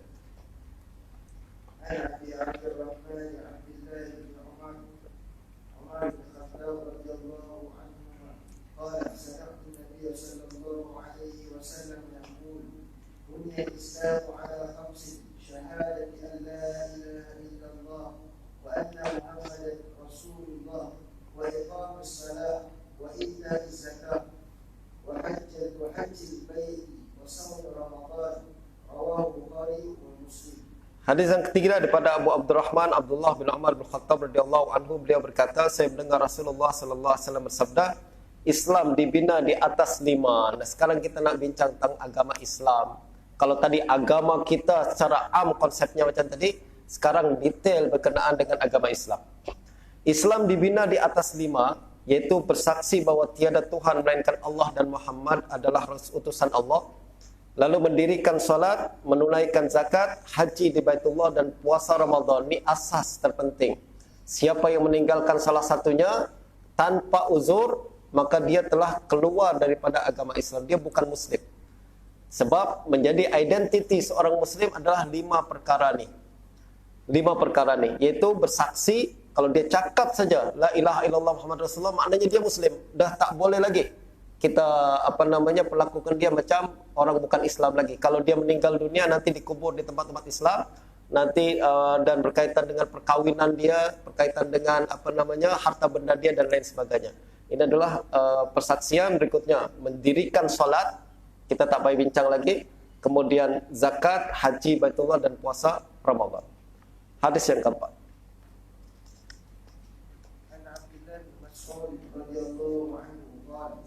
حدثنا رسول الله صلى الله عليه وسلم وهو صادق المصدوق إن أحدكم يجمع قلبه في بطن أمه 40 يوما نطفة ثم يكون علقة مثل ذلك ثم يكون مضغة مثل ذلك ثم يرسل إليه الملك فيرفق فيه الروح ويؤمر ب40 كلمة بكتاب رزقه وأجله وعمله وشقي أو سعيد والله الذي لا إله غيره إن أحدكم ليعمل بعمل أهل الجنة حتى ما يكون بينه وبينها إلا ذراع فيسبق عليه الكتاب فيعمل بعمل أهل النار فيدخلها وإن أحدكم ليعمل بعمل أهل النار حتى ما يكون بينه وبينها إلا ذراع فيسبق عليه الكتاب فيعمل بعمل أهل الجنة فيدخلها رواه البخاري ومسلم. Hadis yang keempat tuan-tuan, menjadi asas agama kita juga adalah kita tak boleh hukum seseorang dengan amalannya sekarang. Kita nampak orang teruk macam manapun, jangan hukum dia neraka. Kita nampak orang soleh macam manapun, jangan putuskan dia syurga. Kenapa? Akhir yang akan menentukan mereka. Justru kalau mindset ini menjadi bagian daripada kita tuan-tuan, kita tak akan pernah menghina orang lain. Pada masa yang sama kita pun tak pernah memuji diri kita sendiri. Betul tak? Ini penting, bagian daripada agama Islam kita.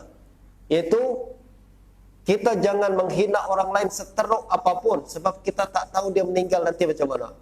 Kita jangan sombong macam mana, jangan sombong sangat walaupun kita soleh macam mana pun. Kenapa? Kita tak tahu akhir hayat kita macam mana. Asas penting dalam agama Islam. Justru kita kena pandang orang lain dengan pandangan yang adil, dengan pandangan yang tawadhu pada diri kita dan pada orang lain. Jelas tuan-tuan? Ini adalah poin utama hadis ni. Daripada Abu Abdurrahman Abdullah bin Mas'ud radhiyallahu anhu, beliau berkata, Rasulullah sallallahu alaihi wasallam yang benar lagi dibenarkan memberitahu kami. Kenapa Ibnu Mas'ud cakap Rasulullah yang benar lagi dibenarkan? Kenapa beliau cakap macam ni? Sebab tuan-tuan, hadis yang akan beliau sampaikan berkaitan dengan perkara gaib yang tidak diketahui oleh manusia pada zaman tu.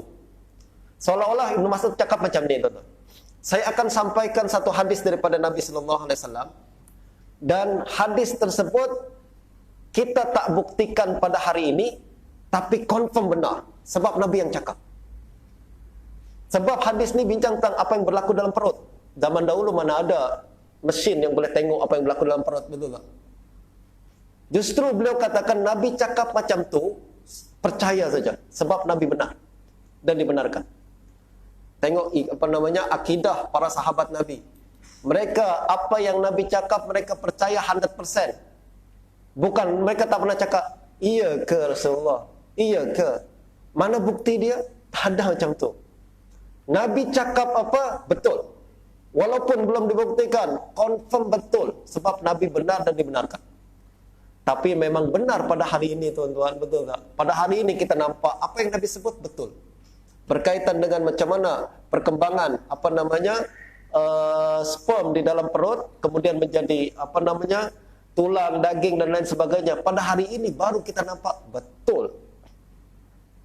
Betul Nabi sebut macam tu. Kita boleh nampak dan buktikan. Ibnu Mas'ud belum buktikan tapi cakap betul. Ini iman yang macam tu yang kita nak, betul, masalah tuan-tuan.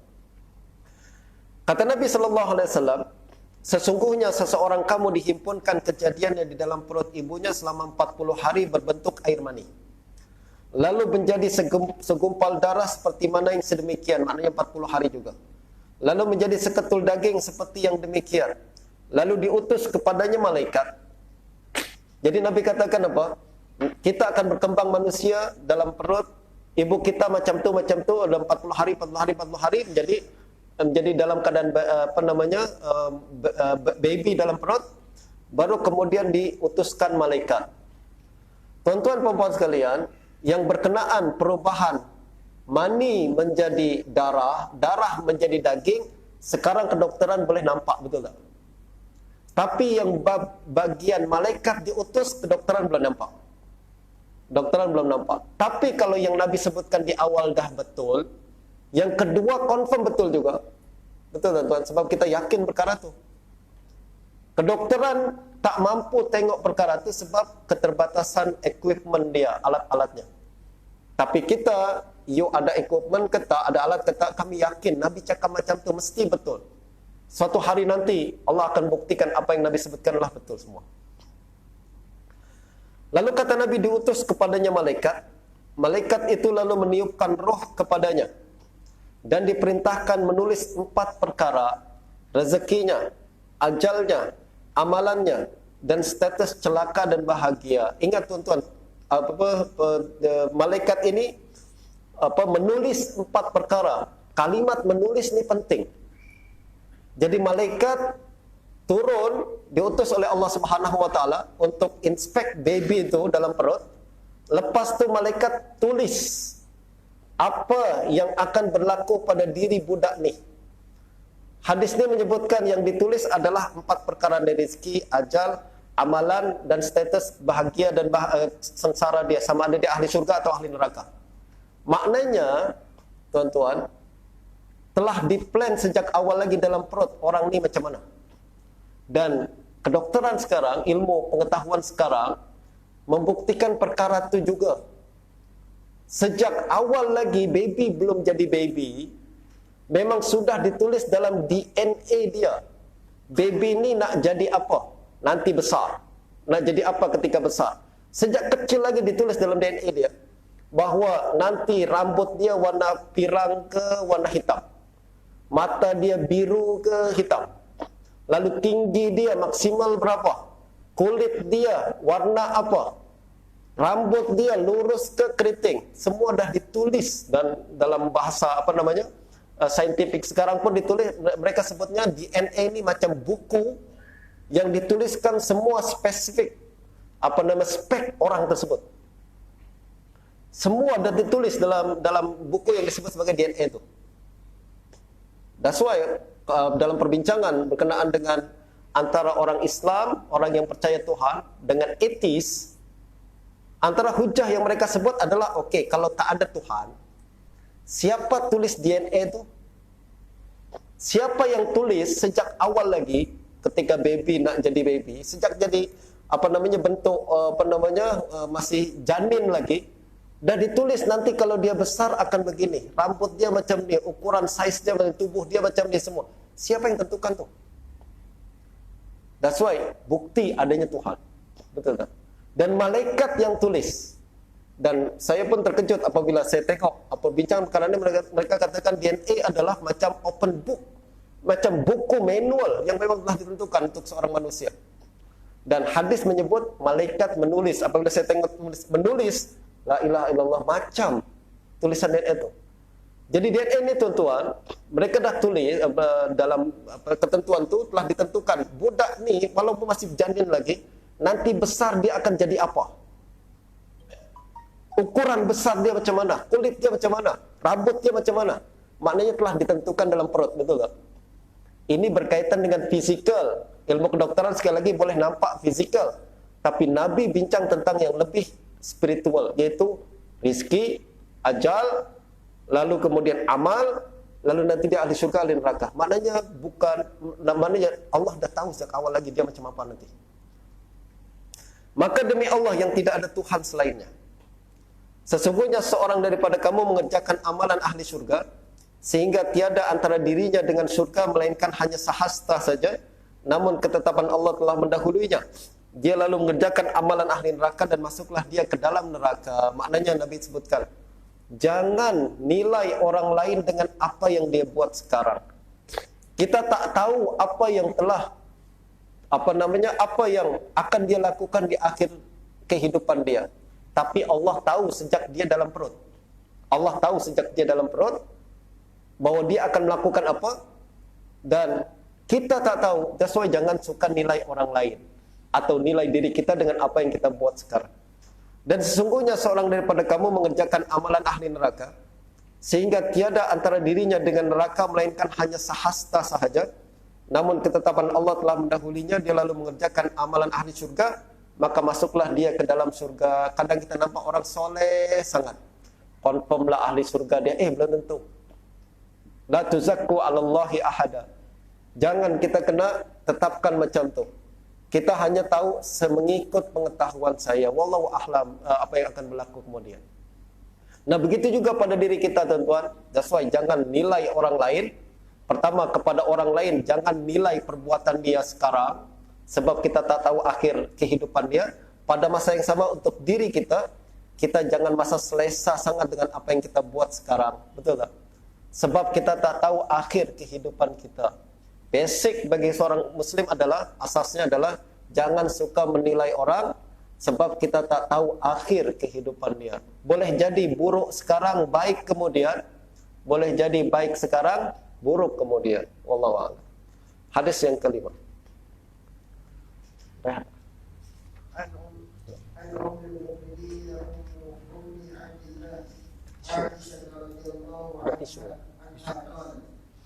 قال رسول الله صلى الله عليه وسلم من أحدث في أمرنا هذا ما ليس منه فهو رد. رواه البخاري ومسلم.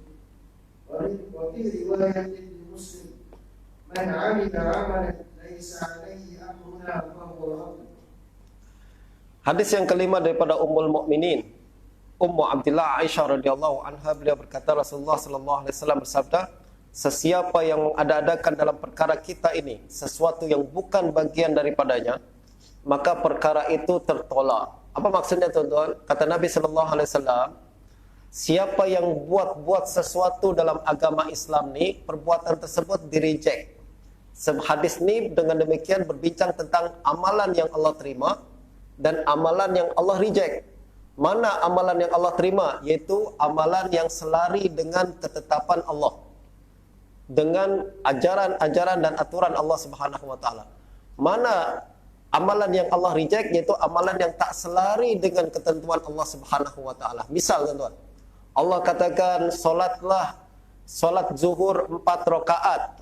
Kita berpandai-pandai, solat zuhur saya lagi rajin sangat Ustaz, saya nak tambah 10 rakaat. Terima ke tak diterima?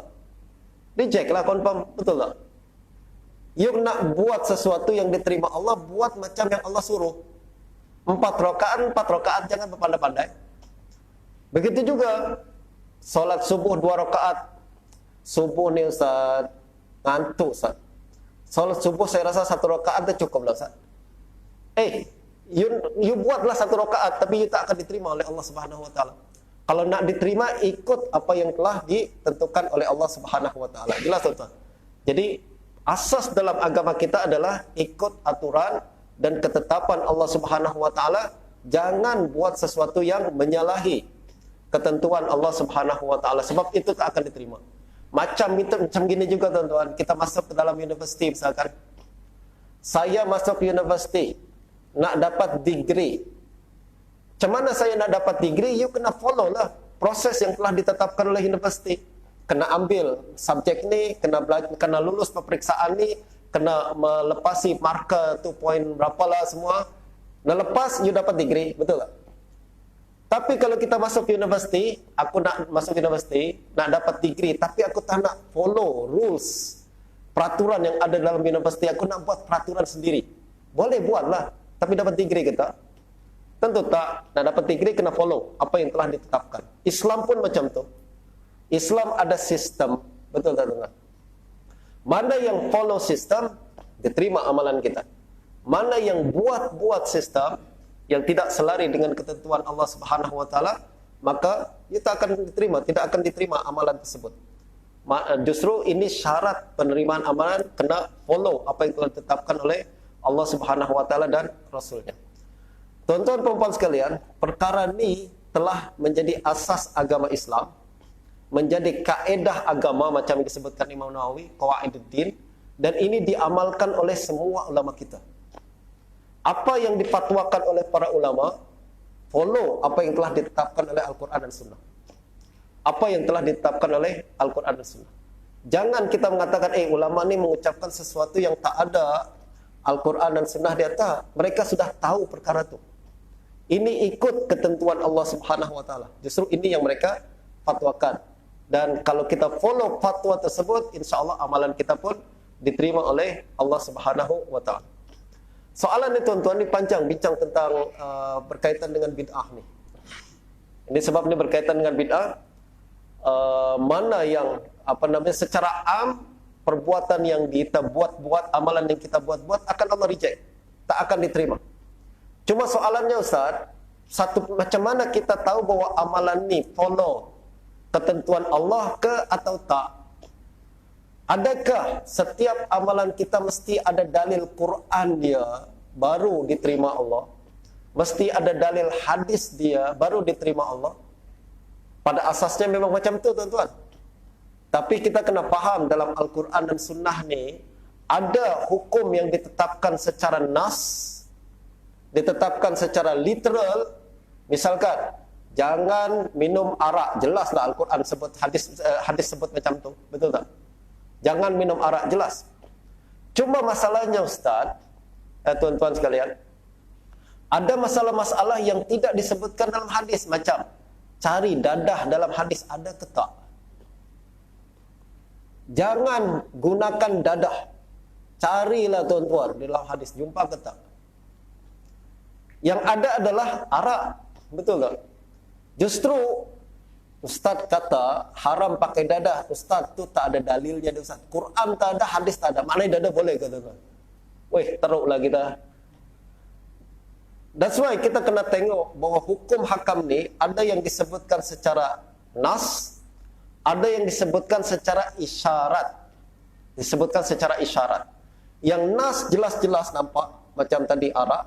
Yang isyarat adalah macam tadi dadah.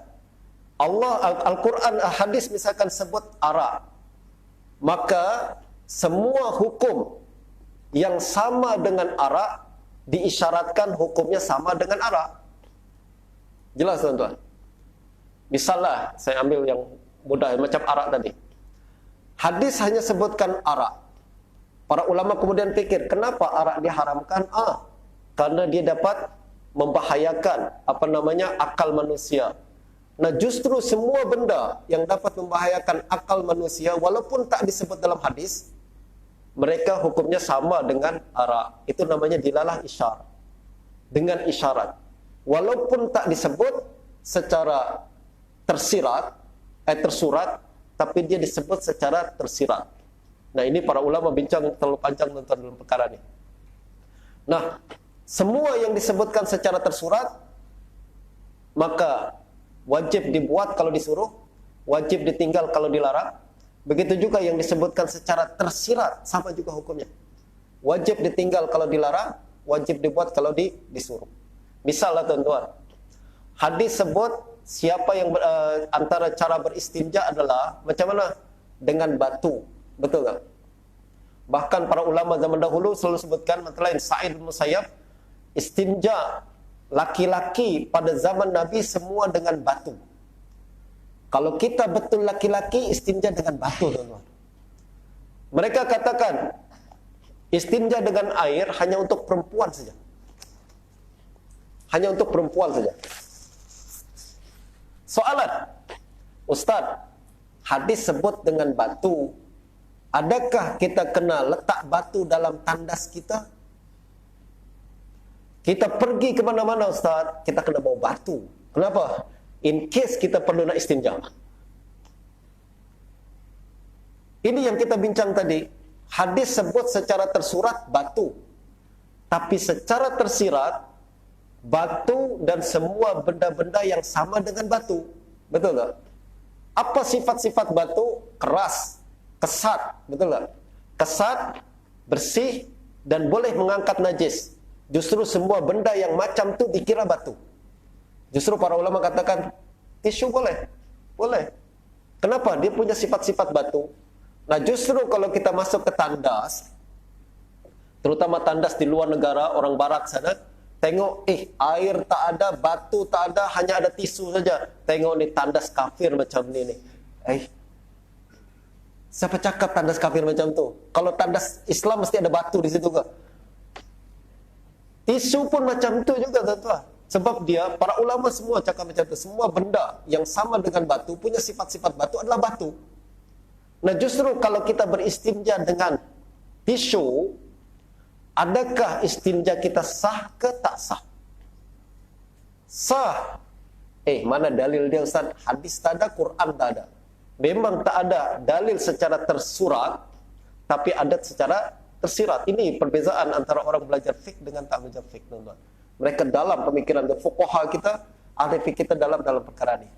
Justru kalau kita beristinja dengan tisu dan yang memiliki sifat-sifat macam batu, sah istinja kita, sah, diterima oleh Allah, terima oleh Allah Subhanahu wa taala. Kalau kita buat-buat hukum, ini tidak dikira sebagai buat-buat hukum sendiri. Sebab dia ada sumber yang dikembalikan kepada Al-Quran dan Sunnah. Dalam satu riwayat dalam Sahih Muslim, sesiapa yang melakukan sesuatu amalan yang tidak berasaskan urusan kami, maka amalan tersebut tertolak. Tidak berasaskan urusan kami maknanya tidak ada asas daripada perintah atau larangan Nabi sallallahu alaihi wasallam. Hadis ke-6.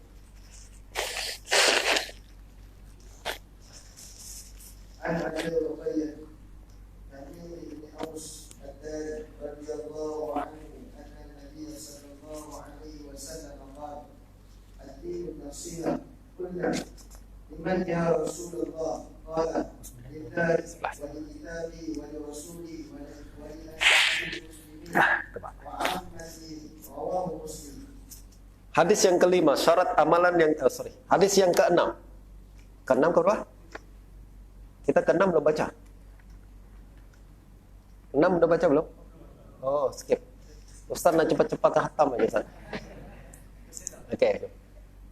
An Abi Abdillah An-Nu'man bin Bashir radhiyallahu anhu wa qala: Sami'tu Rasulullah sallallahu alaihi wasallam yaqul: Innal halala bayyin wa innal harama bayyin wa bainahuma umurun mushtabihat لا يعلمهن كثير من الناس فمن اتقى شبهات فقد استبرأ بدينه وعرضه ومن وقع في شبهات وقع في الحرام كالراعي يرعى حول الهمم يوشك أن يقع فيه ألا وإن لكل ملك همم ألا وإن لمن الله محارمه ألا وإن في الجسد المضغة إذا صلح الجسد كله وإذا فسد الجسد كله ألا وهي القلب.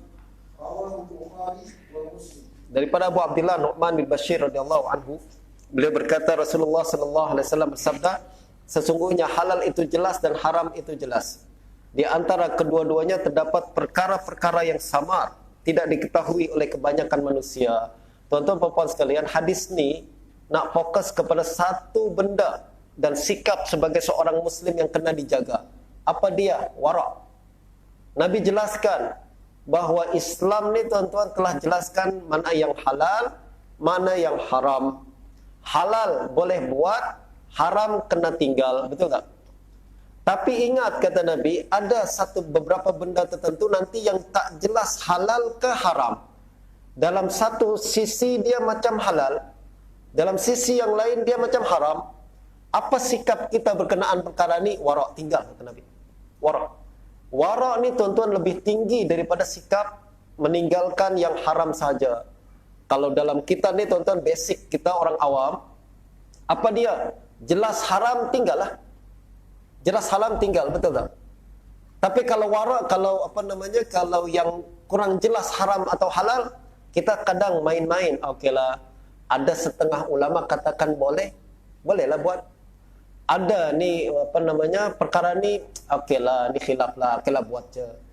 Tapi bagi orang yang wara' tuan-tuan, okey, perkara ni ada yang kata halal, kata haram. Pada saya lah, kita kena tinggal saja lagi bagus. Dijaga. Apa? Syubhat. Itu namanya syubhat antara halal dan haram. Nah, di antara kedua-duanya terdapat perkara-perkara yang samar atau syubhat, tidak diketahui oleh kebanyakan manusia. Sesiapa yang menjauhi perkara-perkara yang samar atau syubhat, maka ia telah membersihkan agama dan kehormatannya. Nabi galakkan kita untuk wara' macam tadi tuan-tuan. Yang syubhat tinggal. Syubhat tinggal semua. Sebagaimana kita tinggal yang haram. Kata Nabi, siapa yang meninggalkan yang syubhat, dia telah membersihkan agama dan kehormatannya. Apa maksud membersihkan agama? Maksudnya agama dia terjaga. Agama dia terjaga. Maknanya apa? Dia tak jatuh ke dalam dosa. Sebab syubhat pun aku tinggal. Tak jatuh dalam dosa. Apalagi haram. Betul tak? Dan jaga kehormatan maksudnya apa? Orang tak cakap bukan-bukan. Nak tak gosip tentang dia. Misalnya ada orang buat perkara yang syubhat. Orang tak tahu, ustaz buat macam tu. Dia cakap semua orang, nama dia teruk kan. Padahal kalau kita cakap, explain sebenarnya dia tak haram. Misalnya tuan-tuan, ada seorang punya isteri kedua, tapi isteri ni tak di-declare tuan-tuan. Ramai orang tak declare, bukan cuma tak declare duit, tak declare isteri juga. Dia tak cakap ini adalah isteri kedua dia. Orang ramai tak tahu itu adalah isteri dia. Tiba-tiba dia jalan dengan istrinya ni sambil pegang tangan, masuk ke dalam hotel misalkan. Kira-kira orang cakap apa tuan-tuan? Dia orang cakap bukan-bukan kan? Tengok, dia macam tu. Itu namanya tak menjaga kehormatan dia. Nama baik dia, reputation dia boleh jatuh. Tapi kalau dia explain, sebenarnya ini isteri saya, you kenapa tak explain? Ya kan? Kalau awal-awal explain, orang tak akan cakap macam tu. Justru ini berkaitan dengan menjaga kehormatan dan agama dia.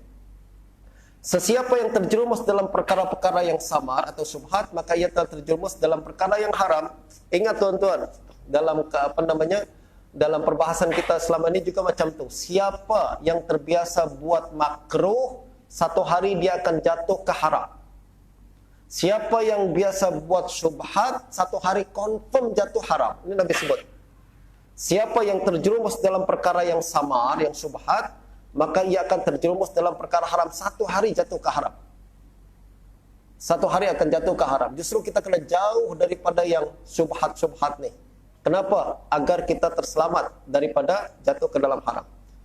Ibarat seorang pengembala yang mengembala di sekitar kawasan larangan, lambat laun ia akan terjerumus ke dalamnya. Kalau ini ada satu sempadan. Ini boleh kita masuki, ini dilarang untuk dimasuki. Tapi kita main selalu di sempadan-sempadan tu. Satu hari kita akan terjerumus ke tempat yang dilarang tersebut. Kata Nabi, yang selamat adalah tinggal jauh-jauh perkara tersebut. Ketahuilah setiap raja memiliki kawasan larangan. Ketahuilah kawasan larangan Allah ialah perkara-perkara yang telah diharamkan. Ketahuilah sesungguhnya dalam tubuh manusia terdapat seketul daging. Jika ia baik, maka baiklah seluruh badannya. Jika ia rusak, maka rusaklah seluruh badannya. Ketahuilah ia adalah hati. Soalan, kenapa bincang tentang hati selepas bincang tentang halal, haram, syubhat? Apa kena mengena perbincangan tentang hati, jaga hati, dengan Nabi bincang tentang halal, haram dan syubhat? Sebab tuan-tuan, orang yang sering perbuatan terjatuh ke dalam syubhat dan haram, semua bermula dengan hati. Dalam istilah kita sekarang, semua yang jatuh ke dalam haram bermula dengan keinginan nak coba-coba, betul tak? Tanyalah budak-budak dadah sana, awak ketika kenapa awak jadi penagih dadah ni? Adakah dia cakap, tak, saya terus masuk ke dalam dadah ni, saya buat saja jadi penagih dadah? Tak ada, tuan-tuan. Bermula dengan coba-coba, betul tak? Saya bercampur dulu dengan budak-budak yang nakal ni, lepak-lepak dulu dengan mereka, kita kasih nasihat, janganlah campur sama budak-budak nakal. Apalah, aku cuma duduk-duduk aja lah, tak buat apa-apa pun. Berapa lama kemudian dia merokok misalkan, kita kasih nasihat, janganlah bercampur sama mereka, jangan merokok. Merokok ni kan makruh je, taklah saya buat perkara yang haram, betul tak? Lama-kelamaan baru dia akan jatuh ke haram. Bermula dengan apa? Hati yang nak coba-coba. Justru Nabi sebutkan dalam hadis ni, kawal hati sejak awal. Jangan ada keinginan nak coba-coba, nak try, nak ikut-ikut. Kawal hati sejak awal. Kalau you boleh kawal sejak awal, selamat seluruh badan semua. Tapi kalau sejak awal kita tak boleh kawal hati ni, hancur seluruh badan semua. Jelas tuan-tuan, itu kaitan antara jaga hati dengan kaitan halal, haram dan syubhat. Hadis yang ke-7. An Abi Ruqayyah Kathir bin Aus dari radhiyallahu anhu Nabi sallallahu alaihi wasallam qala ad-din nasiha qulna ya Rasulullah qala lillahi wa likitabihi wa lirasulihi wa li'immatil muslimin wa 'ammatihi. Rawahu Muslim. Hadis yang ke-7 daripada Abu Ruqayyah Tamim bin Aus Ad-Dari radhiyallahu anhu, beliau berkata, Nabi sallallahu alaihi wasallam bersabda, agama adalah keprihatinan. Tuan-tuan dan puan sekalian, saya tak terjemahkan agama adalah nasihat. Sebab kebanyakan orang terjemahkan agama adalah nasihat. Sebab bahasa Arab nasihat berbeza dengan bahasa Melayu nasihah. Beza antara nasihat dalam bahasa Arab dengan nasihat dalam bahasa Melayu. Nasihat dalam bahasa Melayu maknanya kita kasih nasihat, betul tak? Kita cakap ke dia, janganlah buat macam tu. Kita kasih nasihat, solatlah, betul tak? Itulah nasihat. Itu bahasa Melayu. Tapi nasihat dalam bahasa Arab bukan macam tu. Nasihat dalam bahasa Arab bermakna punya hati yang tulus, bersih kepada orang lain. Diambil daripada kalimat nasahal asal. Nasaha maknanya adalah bersih daripada campuran dan noda. Itu namanya nasihat. Justru kita sebut taubatan nasuha, ya kan? Taubatan nasuha apa maknanya? Taubat yang bersih daripada keinginan nak balik semula. Bersih, suci, pure dalam bahasa English dia. Nasuhal asal maknanya madu yang telah disaring, dibersihkan sehingga tak lagi bercampur dengan lilin. Rumah lebah tersebut bersih, boleh terus digunakan dan dimakan. Itu namanya nasuh. Nah, nasihah bermakna hati yang bersih. Bersih daripada apa? Bersih daripada hasad dengki. Bersih daripada dendam. Bersih daripada keinginan untuk menyakiti orang lain. Dalam bahasa yang simple tuan-tuan, saya menyebut hati yang bersih adalah macam ni. Suka tengok orang lain suka. Susah tengok orang lain susah. Lawanan daripada hasad dengki. Hasad dengki tuan-tuan adalah susah tengok orang lain senang. Senang kalau tengok orang lain susah. Itu hasad dengki. Jelas ke tak jelas? Tapi kalau orang yang punya sifat hasad dengki macam tadi, dia tengok orang lain susah, dia malah senang. Tengok orang jatuh, berjalan di tengah jalan, kemudian jatuh ke lubang, dia tertawa. Itu orang punya hasad dengki, tuan-tuan. Justru saya tak suka tengok program dalam TV itu yang orang terjatuh, orang-orang yang tertawa, betul tak? Pernah nampak tak? Orang jatuh kena prank, kemudian ketakutan kita yang tawa-tawa. Dia punya hasad dengki kan? Sepatutnya orang susah, kita kena susah, betul tak? Kasihan sama dia. Kita malah tertawa-tawa. Nah, begitu juga hasad dengki adalah kita susah ketika melihat orang lain senang. Kita kerja dalam satu office, kemudian ada colleague kita, kawan kita, dia dapat kenaikan pangkat. Kalau orang hasad dengki, dia sakit hati tengok orang lain naik pangkat. Lepas tu dia dengar kawan kita tu beli rumah baru, makin sakit hati, masuk dalam hospital, teman-teman. Di tengah hospital, di dalam hospital dia dengar balik kawan tu beli TV baru, mati hari itu juga. Itu hasad dengki. Tak suka, dia susah tengok orang lain senang. Nah, nasihat terbalik. Nasihat maknanya adalah senang tengok orang lain senang. Kita nampak kawan kita promoted, naik pangkat, kita pun happy, aku gembira sangat, tahniah lah. Aku gembira tengok engkau gembira. Ini jarang zaman sekarang tuh, teman-teman. Yalah, apalagi dalam dunia bisnes. Jangan harap ada orang happy tengok saing dia berjaya. Betul tak? Kita jual nasi lemak, dia jual nasi lemak, tiba-tiba semua customer kita pindah ke tempat dia. Kita datang ke tempat dia, tahniah lah, aku suka lah customer aku pergi ke tempat engkau semua. Ada ke zaman dulu, gila zaman sekarang, teman-teman. Tak ada macam tu. Yang ada adalah kita benci tengok customer kita pindah ke tempat dia, betul tak? Kenapa lah nasi lemak dia laku, nasi lemak aku tak laku, mesti pakai tuyul lah ni, mesti ada jampi-jampi apa, betul tak? Itu adalah sifat hasad dengki. Padahal sifat nasihat, kata Nabi, ad-dinun nasihat. Ini penting, sangat asas penting dalam agama kita. Ad-din an-nasihat. Agama adalah sifat nasihat ni. Bermakna apa, tuan-tuan? Inti agama kita, core value agama kita, nasihat. Macam apabila Nabi mengatakan al-hajju arafah. Haji adalah arafah. Apa maknanya?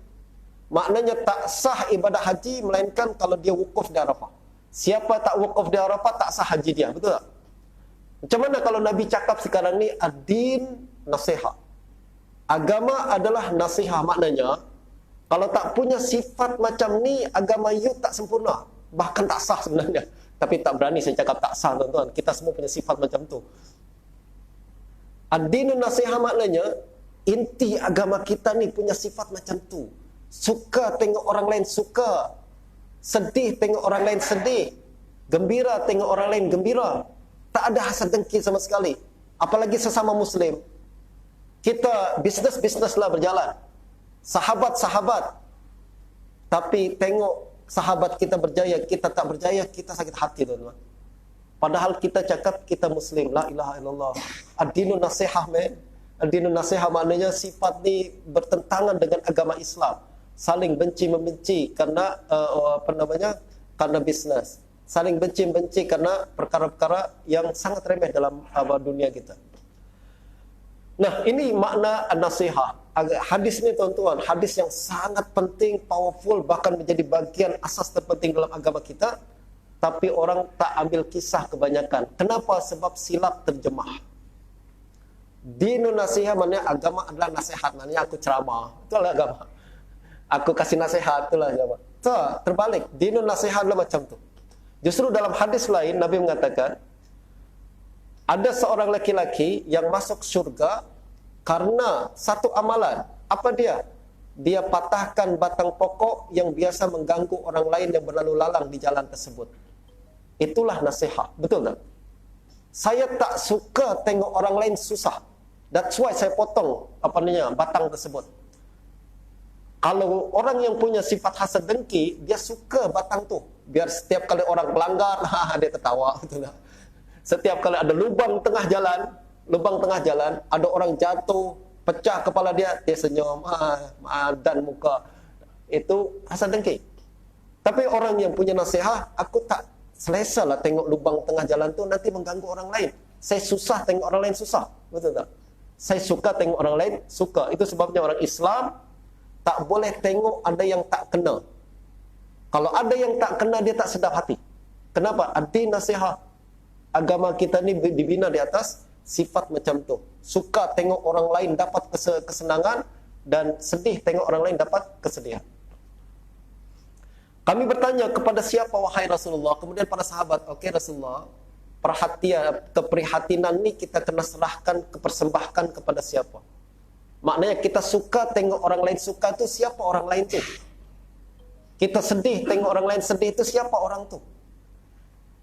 Nah, baginda menjawab kepada Allah. Allah suka, kita pun suka. Allah tak suka, kita pun tak suka. Apa yang Allah suka, tuan-tuan? Allah suka umat Islam semua saling bersaudara satu sama lain. Kita mesti punya sikap macam tu. Betul tak? Allah suka tengok umat Islam bersatu misalkan. Kita pun mesti punya sifat macam tu. Jangan Allah suka umat Islam bersatu, kita suka umat Islam berpecah. Tak nasihat ni.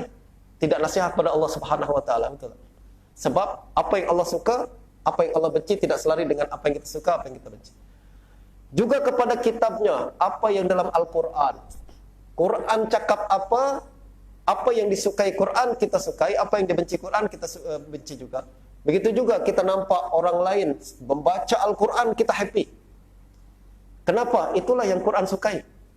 Kita nampak orang lain tak pandai baca Quran, kita sedih. Kenapa? Sebab itulah yang membuat sedih Al-Quran, betul tak? Inna qaumi ittakhadhu hadzal Qur'ana mahjura. Orang kaum saya telah tinggalkan Al-Quran ini dibenci dalam Al-Quran. Kita pun benci perkara itu. Justru tuan-tuan, orang yang punya nasihat, tengok orang mengaji Al-Quran ramai, dia happy siapapun gurunya. Walaupun mereka tak mengaji sama dia. Kita terbalik sekarang. Kalau mengaji sama aku, ramai happy.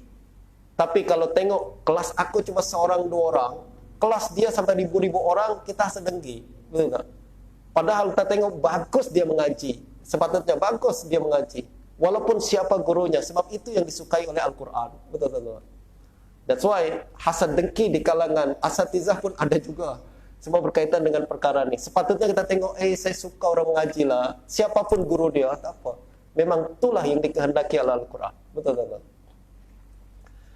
Dan para pemimpin, apa yang disukai oleh pemimpin kita, maka kita sukai juga. Dan apa yang dibenci oleh mereka juga kita benci juga. Dan awam kaum muslimin, seluruh kaum muslimin yang lain secara publik. Macam tadi kita jaga lubang di tengah jalan atau batang pokok yang mengganggu orang, itu adalah tanda kita punya sifat nasihat. Masya-Allah, ini kalau kita faham dan kita hurai lebih jauh lagi tuan-tuan, ini akan memperbaiki sikap kita sebagai seorang muslim. Muslim ni bukan setakat pakaian. No. Inti Islam bukan pakaian. Inti Islam bukan apa yang kita pakai, tapi apa yang dalam hati kita. Bersih ke tak bersih hati ini daripada hasad dengki. Kalau hasad dengki, belum sempurna lagi. Walaupun apa pakaian engkau macam mana pun, tetap dia belum sempurna Islam dia. Hadis yang ke-8. Kita rehat sekejap tuan-tuan. Pukul 11. Saya tanya satu soalan. Saya terlalu laju sangat ke tak? Boleh dipaham ke tak dipaham? Saya daurah ni tuan-tuan memang cakap macam tu, laju, takut tak habis, takut tak hatam. Sebab kalau baca kitab tak hatam macam makan tak habis. Nabi selalu habis makan tuan-tuan. Sampai sebiji-biji yang jatuh pun Nabi makan, betul tak? Justru kita kena habiskan apa yang kita mulakan. Dan insya-Allah kita rehat sekejap pukul 11 ni dalam 10 minit. Rehat kita bukan nak makan, jangan pergi jauh-jauh balik rumah makan dulu tuan-tuan. Kita rehat kalau siapa yang nak pergi ke tandas ke, nak luruskan kaki ke, atau penat-penat sikit, kita rehat sekejap. Lalu kita akan semula kembali selepas 10 minit, iaitu sekarang 11.10, kita kembali dalam 11.20. InsyaAllah kita lanjutkan majlis yang kedua. Sallallahu alaihi wasallam Muhammadin wa ala alihi wa sahbihi ajma'in. Assalamualaikum warahmatullahi wabarakatuh.